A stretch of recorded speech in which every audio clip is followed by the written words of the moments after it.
Presidente, vereadoras, vereadores, senhoras e senhores do plenário e senhoras e senhores de casa. Eu quero dizer ao Tenente-Coronel Coglin que ele acabou de colocar uma granada em nossas mãos,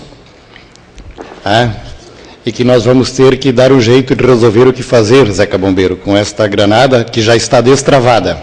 Mas vamos fazer o possível, coronel. Vamos fazer o possível aqui, porque compreendemos as preocupações que foram apresentadas nessa tribuna e pactuamos com as preocupações que foram apresentadas nessa tribuna.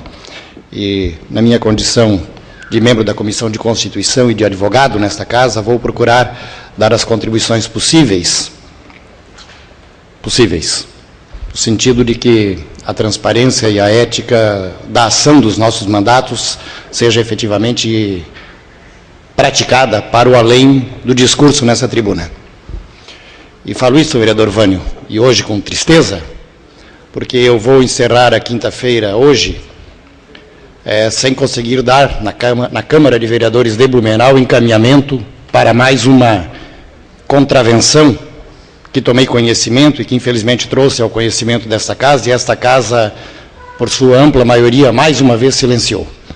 A dita CPI dos banheiros, que alguns criaram problemas, fizeram chacota com a dita CPI dos banheiros, e hoje, presidente, a partir de hoje eu estou solicitando à mesa diretora desta casa, como eu não consegui as 5 assinaturas necessárias para a abertura da CPI, a partir de agora estou solicitando ao presidente dessa casa que determine a assessoria jurídica para que tome as providências que nos cabem e encaminhe o procedimento ao Ministério Público, ao Poder Judiciário, a quem couber, para averiguar os desvios e as ilegalidades praticadas naquele pregão presencial. E para quem está aqui nos acompanhando, que não acompanhou a situação, vou dar o exemplo. Durante o pregão presencial, a empresa que foi declarada apta a participar do pregão presencial tinha apresentado um preço, um valor de R$ 302 a unidade por banheiro instalado em Blumenau. Depois de habilitada, a Prefeitura de Blumenau autorizou a dita empresa a aumentar o preço de 302 para R$ 479. Quem conhece a Lei 866 e os princípios estabelecidos para o processo licitatório e para a administração pública, tem clareza do que eu estou falando. No entanto, como a Câmara de Vereadores, por sua amplíssima maioria, resolveu mais uma vez lavar as mãos, eu não vou lavar as mãos. Eu não vou. Não vou e estou pedindo, requerendo a partir de agora, o encaminhamento do procedimento ao Poder Judiciário. Ao Poder Judiciário para que tome as providências. E é assim, senhores, senhoras. Transparência nas ações do dia a dia.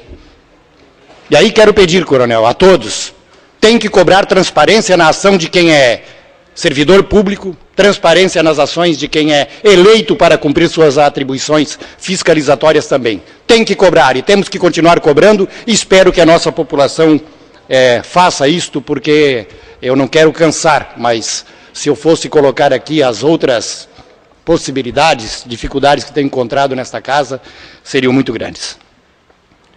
Por outro lado, nós caminhamos aí para o fechar do ano,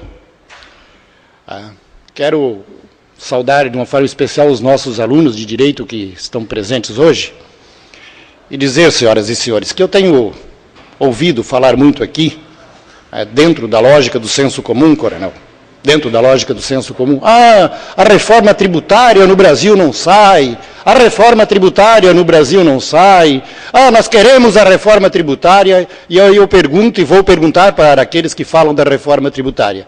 Primeiro perguntem para seus governadores, perguntem para seus parlamentares, deputados e senadores, por que eles não querem começar uma grande reforma tributária no Brasil? Por que eles não conseguem unificar e não querem unificar, por exemplo, a alíquota do ICMS no Brasil? Ao não unificar a alíquota do ICMS no Brasil, se permite a guerra fiscal. E a quem interessa a guerra fiscal? Ora, interessa a guerra fiscal, na verdade não é aos governadores, interessa aos empresários predadores que procuram se beneficiar da não reforma tributária migrando de um estado para o outro. Como existe a guerra fiscal entre um município e outro, quando um município oferece mais benefícios para a instalação de uma empresa do que outro. Nós temos que resolver, sim, nós temos que ter uma regra tributária no Brasil que tenha validade para o município, para o Estado e para a Federação.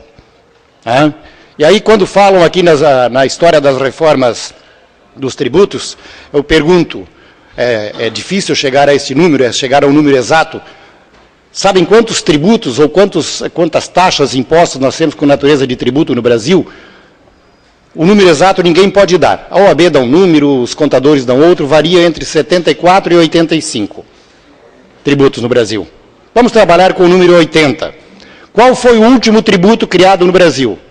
Quais foram os últimos tributos que foram eliminados do Brasil? Quais foram? Se não me falha a memória, o último tributo criado no Brasil foi o famigerado seguro apagão, que deixou de existir a partir de 2004, 2005, o seguro apagão deixou de existir. O que aconteceu com a reforma tributária, com a desoneração tributária no Brasil? Muito. Aconteceu muito. Agora, quando querem falar na reforma tributária, primeiro cobrem-se de si, porque nós, parlamentares, nós não estamos fora do mundo. Nós temos que cobrar das nossas estruturas para que as nossas estruturas façam. Agora, para fazermos isso, nós temos que saber, e aí tem muito brasileiro, muita brasileira, muito parlamentar, muito cidadão, que precisaria fazer um cursinho básico de como funciona a sociedade. Deveria fazer esse cursinho básico, que a sociedade toda precisaria ter conhecimento, e muitos não fizeram, de como funciona a sociedade real. A sociedade real que foi colocada aqui hoje, pelo coronel Coglinha aqui, a sociedade real, a estrutura do Estado, a forte estrutura do Estado, pedindo apoio para o Poder Legislativo para tentar compreender e tentar resolver um problema do não funcionamento da estrutura real, da verdade real do que acontece no nosso Estado. A reforma da Previdência, por que não saiu? Porque o Lula não quer. Não. A reforma da Previdência não saiu, porque se sai a reforma da Previdência, com certeza o sistema privado de Previdência seria o beneficiado. A reforma trabalhista não saiu por quê? Não saiu porque se acontece a reforma trabalhista dentro do atual Congresso Nacional, com certeza absoluta quem seria beneficiado? Não seriam os trabalhadores, vereador Beto. Se fizerem uma reforma trabalhista, com certeza, dentro da atual composição do Congresso Nacional, quem será beneficiado não será os trabalhadores. A reforma sindical também não saiu por essa razão. E não vai sair. E nós não vamos fazer força, porque nós temos que conhecer como funcionam as forças no nosso Estado e na nossa federação. Querem um exemplo claríssimo de como nós não devemos colocar alguns assuntos em alguns momentos na pauta? Por que não devemos colocar? Vamos pegar o que aconteceu quando se tentou fazer o dito Código Florestal Nacional. Lá está claro, a intervenção do agronegócio, a intervenção do sistema que quer continuar com o nosso sistema sendo depredado, fez com que o nosso Código Tributário, o nosso Código Florestal Nacional, acabasse sendo uma colcha de retalho e vai acabar sendo uma colcha de retalho ruim para o povo brasileiro. Vai continuar sendo ruim. Presidente, 2 minutos para concluir, presidente. Cedo mais 2 minutos, Vossa Excelência. Então, eu chamo a atenção para esses assuntos, porque aqui é muito fácil falar aqui do senso comum, chegar aqui e falar aqui com a compreensão do senso comum, porque está ruim aqui, está ruim lá, agora não dizer por que está ruim. Querem a prova mais cabal de que como as coisas estão ruins no nosso Brasil? No nosso Brasil, vocês lembram do esquemão do DEM, do Arruda em Brasília, do sistema de propina do Arruda em Brasília? Ora, a Jaqueline Roriz está filmada, não foi alguém que disse não, filmaram a Jaqueline Roriz recebendo a grana. A cidadã Jaqueline Roriz, a política, filha do governador Roriz, foi filmada recebendo a grana. Não foi dito. Prova, querem prova melhor? Desnecessário. E esta larápia recebeu a autorização do atual sistema de permanecer deputada federal no nosso Brasil. Então, o que nós vamos querer com o Congresso Nacional na atual composição? Quero registrar, tem muito homem e muita mulher de boa índole lá dentro. Muito homem e muita mulher de boa índole dentro do Congresso Nacional. Agora são minoria. São minoria. São minoria. Como é minoria também dentro dos parlamentos estaduais e também dentro das câmaras de vereadores. Porque dizem uma coisa na tribuna, falam uma coisa para o povão, falam uma coisa do senso comum, dizem uma coisa, mas na prática, nos bastidores, fazem outra. Então eu estou chamando a atenção para esses assuntos hoje, senhoras e senhores, para que a gente comece a fazer uma conversa muito mais séria sobre a atuação de cada um e de cada uma que nós elegemos. De cada um e de cada uma na condição de cidadão, na condição de representante de uma entidade, ou na condição de servidor, ou na condição de eleito. Porque esse Brasil precisa e tem remédio. Agora há necessidade de nós sabermos qual é o Brasil real e qual é a Blumenau real que nós temos.